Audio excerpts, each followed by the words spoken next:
এই অসহনীয় গরমে বিপর্যস্ত হয়ে পড়েছে মানুষের জীবন। এ সময় সবচেয়ে বেশি ঝুঁকি হচ্ছে হিট স্ট্রোকের। পরিবারের বয়স্ক, অসুস্থ সদস্য এবং শিশুরা থাকেন সবচেয়ে বেশি ঝুঁকিতে। হিট স্ট্রোকের মূল কারণ পানি শূন্যতা। বয়স্ক, অসুস্থ এবং শিশুরা অনেক সময় এই অনুধাবন করতে পারেন না, তাই তাদের দিকে বাড়তি নজর রাখতে হবে। পাশাপাশি গরমের সঙ্গে পাল্লা দিয়ে বেড়েই চলছে ডায়রিয়া। এছাড়াও প্রচণ্ড গরমে জ্বর, কাশি, শ্বাসকষ্টের রোগ, নিউমোনিয়া, পানিবাহিত টাইফয়েড ও জন্ডিস এবং চর্মরোগ অনেক বেড়ে গেছে।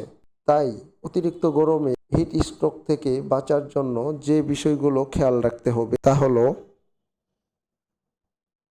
বাইরে বের হওয়ার সময় ছাতা বা ক্যাপ ব্যবহার করতে হবে।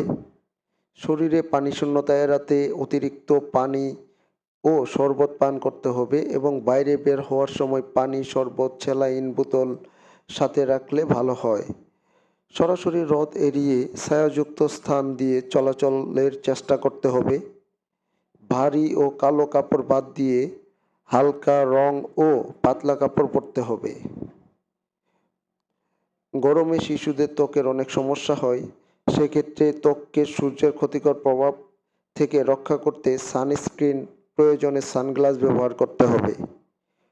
খুব বেশি প্রয়োজন ছাড়া বাইরে যাওয়া যাবে না, বিশেষত যারা হৃদরোগ, লিভার ও কিডনি স্থায়ী রোগে ভুগছেন তাদের।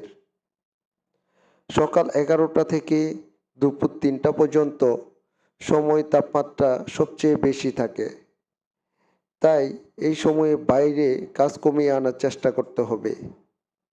শ্রমিক ও রিক্সা চালক ভাইদের মাথায় ক্যাপ কিংবা কাপড় ব্যবহার করতে হবে। একটানা কেউ রোদে কাজ করবেন না। কাজের মধ্যে কিছু সময় পর পর ছায়াযুক্ত জায়গায় বিশ্রাম নিতে হবে। বারবার মুখ ও শরীরে পানির ঝাপটা দিতে হবে। সম্ভব হলে 2-3 বার গোসল করতে হবে। রাস্তা ও ফুটপাতের অপরিষ্কার ও নোংরা পরিবেশে তৈরি শরবত, চা বা অন্যান্য খাবার খাওয়া পরিহার করতে হবে। যাদের দিনে আউটডোরে ব্যায়াম এর অভ্যাস আছে তারা সময় পরিবর্তন করে সন্ধ্যা বা রাতে ব্যায়াম করতে পারেন। শরীরে তাপমাত্রা কমাতে প্রতিদিন গোসলের অভ্যাস করতে হবে।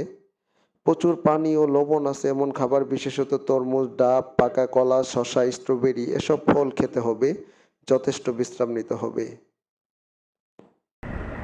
ভিডিওটি ভালো লাগলে শেয়ার করে দিবেন এবং আরেকটি কথা, সম্ভব হলে আপনার বাড়ির উঠানে বা ছাদে একটি বাটিতে পানি রাখুন, যাতে করে তৃষ্ণার্ত পাখিগুলো পানি খেতে পারে এই তীব্র তাপদ্রহে।